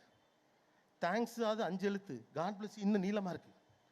அப்போ இவ்வளோ பெரிய ஒரு எம்பத்தி ஜெனரேஷன் எவ்வளோ பெரிய அசட்டை மிஸ் பண்ணிட்டு இருக்கோன்னு தெரியுதா? எம்பத்தி எல்லாம் அடுத்த ஜென்ரேஷன் வரும். ஏன்னா இவங்க குழந்தைங்களாம் சாட்ஜிபிடி தேங்க்ஸ் சொல்லாது, அதுக்கு தெரியும் just a machine. They are going to deal with the machines more, not with the people. Bring them back to the old standards. Ask them to sit with the people, negotiate with people, converse with people, communicate with people, debate with people, be with people, live with people. That's the only solution that you have. அது ஒட்டும்தான் உங்கள்கிட்ட இருக்கக்கூடிய solution. நீங்கள் அந்த இடத்துக்கு திரும்பலைனா இந்த பிள்ளைங்க மறுபடியும் கருவிகளோடு உரையாடும். ஏன்னா அது எம்பத்தட்டிக்காக இருக்காது. எனக்கு பிரச்சனை இல்லை, நான் எத்தனை முறை கேட்டாலும் பதில் சொல்லும். உங்களை போல எதிர்த்தெல்லாம் கருத்து சொல்லாது. எதிர்த்து கருத்து சொல்லாத ஒருத்தர் இல்லாத வரைக்கும் நான் நினைக்கக்கூடிய கருத்தெல்லாம் சரிங்கிறது தானே. அப்படி தானே நினச்சிக்கிட்டு இருப்போம். இப்போ நீ ஏன்னாவே என்ன யோசிச்சு பாருங்க, ஒரு 19 வருஷமாக ஒரு நிகழ்ச்சி ஏன் ஓடுது? அந்த ஆங்கர் நல்லா பண்ணுறாரா? அதெல்லாம் கிடையாது. அந்த நிகழ்ச்சியில் ஒரு சாராம்சம் இருக்குது. என்ன, நம்ம ரொம்ப நாளாக ஒரு விஷயத்தை நம்பிக்கிட்டு இருக்கோம், அங்கே போகிறோம், அதுக்கு எதிராக ஒருத்தர் கருத்து சொல்கிறான். ரெண்டு என்ன வருது, அவன் சொல்கிறது தப்புன்னு நமக்கு தோணுது, இல்லைனா இவ்வளோ நாளும் இதை யோசிக்கலையே அப்படின்னு தோணுது. அப்போ மறுத்து சொல்ல ஆள் இல்லாத வரைக்கும் நான் நினைத்து கொண்டிருப்பதெல்லாம் சரி என்றே ஒருவன் நினைத்து கொண்டிருந்தால் அந்த சமூகம் எந்த இடத்திற்கு போயிடுச்சு. அப்புறம் இன்னொன்று சொல்கிறேன், லேசாக பயமுறுத்தி விடுவோம், அது நல்லது. இப்படி விட்டியன்னு வச்சுக்கோங்க, நாளைக்கு நீங்களும் டேட்டா தான் அவங்களுக்கு பார்த்துக்கங்க. இவங்கெல்லாம் கிட்டத்தட்ட அந்த இடத்துக்கு தான் போவாங்க. அடுத்து குவாண்டம் ப்ராசஸர் உள்ளே வந்து ஆர்டிஃபிஷியல் இன்டெலிஜென்ஸு சேர்ந்துச்சு, ஜோலி முடிச்சு. நான் உங்களை பயமுறுத்துறதுக்கு சொல்லலை. இப்போது தேவைப்படுவது ரொம்ப ரொம்ப பிளான்டு பேரண்டிங் இல்லை, சிம்பிள் பேரண்டிங், அவ்வளோதான். ரொம்பலாம் குழப்பிக்காது. ரொம்ப குழப்பிக்காமல் நார்மலாக ஒரு குழந்தைய வளர்க்க ட்ரை பண்ணுங்கள், கூகுள் உதவி இல்லாமல். ஆனால் என்னென்னா, இந்த மாமியாருங்க சொல்கிறத கேட்காத மருமகளுக்கெல்லாம் நேராக கூகுள்கிட்ட போயிடுவாங்க. My kid is with small stomach upset, what is your suggestion அப்படிங்க. நீங்கள் 2வது கேள்வி மட்டும் கேளுங்களேன், அது ஒன்று சொல்லும். 3வது கேள்வி ஒன்று சொல்லும். 4வது கேள்விக்கு குழந்தைக்கு அல்சருன்றும். அதோடையாவது நீங்கள் முடிச்சுக்கணும். 6வது கேள்விக்கு போனீங்கன்னா போய் செக் பண்ணி கேன்சர் இருக்க வாய்ப்பு இருக்குன்னு நிம்மதியை கெடுத்து விட்ரும். வயிற்றில் எப்படி இருந்துச்சுன்னா நல்லெண்ணெயை வெளியில் தடவை ஹீட்டாக இருக்கும், காலையில் கக்கூஸ் போவோம், பிள்ளைக்கு சரியாக என்ன, what nonsense is this, Google is talking about ulcer and you are talking about just நல்லெண்ணெய். ஏன்னா நல்லெண்ணெய்ங்கிறது சுமாராக இருக்குது. அதுவே நீ ஆலிவ் ஆயில் எடுத்து நெஞ்சில் தடவுனா கொஞ்சம் பெட்டராக இருக்கும். See, not all costly things are rich things. Not all the lifestyles are great life. எல்லா பெரிய லைஃப் ஸ்டைலும் ஒரு நல்ல ரிச் லைஃப்னு சொல்லிட முடியாது. All the costliest products are not rich products, right? All the costliest thoughts are the rich thoughts. No. ஒரு தாட்டில் human இருக்கணும், sensitivity இருக்கணும், இமோஷன்ஸ் இருக்கணும், வேல்யூ இருக்கணும், அவ்வளவுதான். அதனால் ரொம்பலாம் போட்டு குழப்பிக்காதீங்க. நீங்கள் சொன்ன எல்லாத்தையும் ஓரளவு வேறு வழியாக நான் சொல்லிட்டே நினைக்கிறேன். ஓகே, சோஷியல் மீடியா இன்ஃப்ளூயன்ஸ் மட்டும் ஒரே ஒரு வார்த்தையில் சொல்லி முடிச்சிடறேன். ஆக்சுவலாக இப்போ என்ன நடக்குதுன்னா, அப்பாக்களுக்கு குழந்தைங்களோட என்கேஜ் பண்ணுறது கொஞ்சம் கஷ்டமாக இருக்குது, அம்மாக்களுக்கும் கொஞ்சம் கஷ்டமாக இருக்குது. நான் இங்கே வந்து பேசணும்னு நினச்ச விஷயத்திலோட இது அலைன் ஆகிறதுனால சொல்கிறேன். குழந்தையோட என்கேஜ் பண்ண நீங்கள் வச்சுருக்கக்கூடிய ஒரே டூல் ஒன்றே ஒன்று தான், கை எப்படி நீட்டிக்கிறது, பிள்ளை இங்கே படுக்க போட்டுக்கிட்டு வீடியோ பார்க்குறது, அதுவும் சிரிக்கும் நீங்களும் சிரிக்கிறது. நீங்கள் ஆஃபீஸில் இருக்கப்போ வேறு கன்றாவியெல்லாம் பார்த்து தொலைவி, அது வேறு வந்து தொலைவி படக்கு படக்குன்னு வேகமாக ஓட்டுறது அப்போ மட்டும், ரைட்டா? அப்போ குழந்தை என்டர்டெயின்மெண்ட் நீங்கள் வச்சுருக்கதே காட்சி வடிவ விஷயங்கள் மட்டும்தான். அப்போ குழந்தை இதுக்கு பழகும் இல்லையா? அதுதான் சொன்னேன், பழைய ஆளாக ஆயிருங்கன்னு சொல்ல வரேன். சும்மா கீழே கடைக்கு கூட்டிகிட்டு போகிறது, ஏதாவது சும்மா ஒரு முட்டாய் வாங்கி தரது, ஏதோ ஒன்று. பிள்ளைங்களுக்கெல்லாம் இருக்க காஸ்ட்லி பிஸ்கட்டை விட நீங்கள் என்னைக்காவது ஊரில் கூட்டிக் கொண்டு புளிப்பு முட்டாய் வாங்கி கொடுங்க, அவங்க அதெல்லாம் சாப்பிட்டதே இல்லை, நல்லா இருக்குது. நோ, அது புளிப்பு முட்டாய், ₹1 you know that's a health hazard this you know. ஆனால் நீங்கள் விற்கக்கூடிய காஸ்ட்லி சாக்லேட்லாம் எப்படி தயாரிக்கிறாங்கிற விவரத்தெல்லாம் நான் சொன்னோம்னா நீங்கள் அவ்வளோதான் ஐயோ அப்படின்னு. சோஷியல் மீடியாவுக்கு ஒன்று தான் பாஸ், நீங்கள் ரெஸ்ட்ரிக்டடாக இல்லைன்னா குழந்தை ரெஸ்ட்ரிக்டடாக இருக்காது. It is a very simple thing. உங்கள் டயத்தை நீங்கள் எப்படி ஸ்பெண்ட் பண்ணுறதுன்னு தெரியாமல் இருக்கிற வரைக்கும் உங்கள் டைம் எங்கே போகுதுன்னு உங்களுக்கு தெரியாது. முதல்ல உங்கள் டைம் எங்கே போகுது நீங்கள் ஜட்ஜ் பண்ணிங்கன்னா, கண்டுபிடிச்சிங்கன்னா, ஆட்டோமேட்டிக்காக உங்கள் குழந்தைக்கு நீங்கள் சரியான விஷயத்தை கொடுத்துடலாம். குழந்தை வளர்ப்பில் நேரம் பத்தலைன்னா, ஏன் நேரம் பத்தலை, அந்த நேரம் எங்கே போகுது? If you want to save the time and spend time with your family or your kid, you have to find where the time goes. இந்த டைம் எங்கே போகுதுன்னு பாருங்கள். ஸோ பெரும்பாலும் வீடுகள் என்ன நடக்குதுன்னா, சோஷியல் மீடியா தான் கொடுக்குறீங்க. பிள்ளை சாப்பிட அடம் பிடிக்குதா, ஒரு ஃபோனை தான் கொடுக்குறீங்க. ஷாப்பிங் மாலில் தொந்தரவு பண்ணுதா, ஃபோனை தான் கொடுக்குறீங்க. அப்போ அதுக்கு தான் நான் வேணே சும்மா கேட்டேன், 4 வயசு பிள்ளைக்கு எப்படி தெரியும் அப்படி. 4 வயசு பிள்ளைக்கு எப்படி தெரியும் யோசிச்சு பாருங்கள். ஒன்று நீங்கள் செய்கிறத பார்த்தே இருக்கணும். நான் 2 தடவை 3 தடவை செஞ்சுதான் அந்த பிள்ளைக்கு அவ்வளோ கற்றுக்க முடியாது. சின்ன பிள்ளைக்கு தொடர்ச்சியாக நீங்கள் அதை பண்ணிக்கிட்டே இருந்தது பார்த்து அது கற்றுக்கிட்டு இருக்கும். 2வது சில நேரம் நீங்களே செஞ்சு கொடுத்துருவீங்க, தள்ளிக்கிட்டே இருக்கு. அப்போது இது நான் இன்ஸ்டாகிராம் கம்பெனிக்காரன்ட்ட சண்டைக்கு போகிறதா, இல்லை என் தம்பி தங்கச்சிகள்கிட்ட சண்டைக்கு போகிறதா? நான் வீட்டை விட்டு வெளியில் வந்த பிறகு அவங்க பார்ப்பாங்க. ஆமாம் பார்ப்பாங்க, ஏன்னா வீட்டில் இருக்கையில் நீங்கள் அதை தானே பண்ணீங்க. there is not 2 rules at home. வீட்டில் 2 விதின்னு ஒன்று கிடையாது. நீங்கள் எதையெல்லாம் செய்கிறீர்களோ அது உங்கள் பிள்ளை செய்யத்தான் செய்யும். இல்லை நான் பெரிய ஆள், 28 வயசாலே, நான் முதிர்ச்சியோடு இருக்கிறேன், 32 வயசில் நான் புத்திசாலி, நான் இதெல்லாம் பண்ணுவேன், நீ பார்க்கக்கூடாது, அதெல்லாம் கிடையாது. 32 வயசில் ஃபோன் வாங்கி வச்சிருக்கீங்களா, உங்களுக்குலாம் ஒரு ஃபோனில் என்னென்ன இருக்குன்னு கூட தெரியாது. சின்ன பிள்ளைங்களுக்கு என்ன கூடுதலாக தெரியும். அப்புறம் ஒரு கருவி நம்ம ஈர்ப்பதை விட குழந்தைகளை அதிகமாக ஈர்க்கும் இயல்பு அதுதான், ரைட்டா? அப்போ அதுலேருந்து அவங்களை எப்படி டைவெர்ட் பண்ணணும்னு யோசிக்க பாருங்கள். நீங்கள் என்ன பண்ணிடுறீங்கன்னா, டைம் பாஸ் பண்ணுறதுக்கு குழந்தைகளுக்கு அதை தான் கொடுக்குறீங்க. அதை நீங்கள் கொடுத்துட்டு அதுக்கப்புறம் நீங்கள் போன பிறகு அது பயன்படுத்தி, இதுதான் பெரிய பிரச்சனையே. இப்போ பிள்ளைகள் உங்கள் ஆளுகை கீழே வச்சுக்கணும்னு நினைக்கிறீங்க. அந்த குழந்தை ஒரு ரிமோட் மாதிரி எப்படி நீங்கள் ஆப்ரேட் பண்ண முடியும்? நான் வந்து சாப்பிட கொடுக்குறப்ப மட்டும் உனக்கு கொடுப்பேன், அப்போ மட்டும் நீ பார்க்கணும், அதுக்கப்புறம் என்னன்னே கேட்கக்கூடாது. அப்போ இதை முழுக்க உங்கள் சௌரியத்துக்கு குந்தகமாக இருக்கக்கூடிய விஷயத்துக்கு மட்டும் அதை எப்படி யூஸ் பண்ண முடியும்? அதான் சொல்லலை, நம்மகிட்ட இந்த ஃபேமிலி ஸ்ட்ரக்சர் சதஞ்சு போச்சு. அது சதஞ்சு போனதுனால இதெல்லாம் வச்சு நம்ம காம்பன்சேட் பண்ண ட்ரை பண்ணிக்கிட்டே இருக்கோம். இது ஒரு ஹடில் தான். ஆனால் வேறு வழி இல்லை, நாம தான் பேத்தெடுத்தாச்சுல. 5 அண்ணன் தம்பி தோல் மேலே ஏறி ராஜ்கிரண் படத்தில் வர மாதிரி பலாப்பழத்தை பிடுங்குற ஒரு குடும்பத்தில் பையன் எடுத்தோம், இல்லை பொண்ணு எடுத்தோம். நடுவில் இருக்கக்கூடிய ஒரே ஆளை மட்டும் உருவி தனி குடுத்தனம் வந்துட்டோம், அம்மா வீட்டுக்கு பக்கத்தில் இல்லையா? தமிழ்நாட்டில் தனி குடுத்தனம் என்றால் என்ன? பெண்ணுடைய அம்மாவுடைய வீட்டிற்கு அடுத்த தெருவில் குடிய வந்தால் அதன் பேர் தனி குடுத்தனம். ஒன்று நீங்களாக குடும்பம் பண்ணுங்க, இல்லை சேர்ந்துருங்க. அந்த லாஜிக் மட்டும் எனக்கு இன்னும் கண்டே பிடிக்க முடியல. சில பேர்லாம் அந்த அப்பார்ட்மெண்ட்டில் அம்மா வீட்டுக்கு மேல் வீட்டில் இருந்தால் அதை தனி கொடுத்தோம்னு கிளைம் பண்ணுறாங்க, இருக்கட்டும். ஆனால் இங்கே சிக்கல் எப்படி மாறிக்கிட்டு இருக்குன்னா, உறவுகளுக்கு பக்கத்தில் இருக்க முயற்சிக்கிறீர்கள், உறவுகளுக்கு உரிமை கொடுக்க மறுக்கிறீர்கள். அம்மா வீட்டுக்கு பக்கத்து வீட்டில் குடி போகணுங்கிறதுக்கான காரணம் என்ன? காலையில் இட்லி வேணால் வந்துடும், துணியெல்லாம் துவைச்சி கொடுத்துரு. நாங்கள் 2 பேரும் ஷாப்பிங் மாலுக்கு வெளியே போகிறப்ப எங்கள் ரொமான்ஸுக்கு டிஃப்ரெண்ட்டாக கடுப்பாக இருக்கும், பாட்டிக்கிட்ட பிள்ளையை கொடுத்துட்டு போயிடலாம். உதவிக்கு அழைக்கிறீர்கள், உரிமைக்கு இருப்பதில்லை. பிள்ளை இருமிக்கிட்டே இருந்துச்சு, நைட்டு சுக்கு கசாயம் வச்சுக்கணும்னா அதை எங்களுக்கு தெரியும், நீ வேலையை பார். அது எப்படி? எல்லோரும் உங்களுக்கு வேலை பார்ப்பதற்காக இங்கே இருக்கவில்லை, இன்னொரு மனிதர் எனக்கு சகாயம் செய்வதற்காக மட்டுமே இருக்கிறான் என்று நீங்கள் நம்பிக்கொண்டிருந்தால் மற்றவர்களும் உங்களிடம் அப்படித்தான் நடந்து கொள்வார்கள். ஓகே, சீக்கிரம் முடிச்சலாம் நினச்சி தான் ஆரம்பித்தேன், கிளப்பி விட்டுட்டிய ஒரு 7-8 விஷயமா சொல்லி. முதலேருந்து வருவோமா? பாயிண்ட் நம்பர் 1, ஏன் இந்த குழந்தைகளுக்கும் நமக்கும் பிரச்சனை? குழந்தைகள் நம்முடைய ஆளுகைக்கு கீழ் இருக்க வேண்டும் என்று நாம் நினைப்பது தான் முதல் பிரச்சனை. 2வது, இந்த பிள்ளைகள் உடமையா சொத்தா அல்லது என்ன என்று நீங்கள் குழந்தைகளுடைய வளர்ச்சியிலேயே முடிவு செய்ய வேண்டிய அவசியம் இருக்கிறது. அப்படி முடிவு செய்து விட்டால் அந்த குழந்தைகளை எப்படி வழிநடத்த வேண்டும் என்று நீங்களே புரிந்து கொள்வீர்கள். 3வது, இந்த பிள்ளைகள் உங்கள் மூலமாக பூமிக்கு வந்தவர்கள் என்று உங்களுக்காக வந்தவர்கள் அல்ல. 4வது, கருவிகளின் துணை கொண்டு வாழ்ந்த சமூகம் நீங்கள், கருவியை மிஞ்ச வேண்டிய தொடர்பில் இருக்க வேண்டியவர்கள் அவர்கள், அதை புரிந்து கொள்ளுங்கள். 5வது, அப்போ கருவிகளை தாண்டி போக வேண்டும் என்றால் இவர்கள்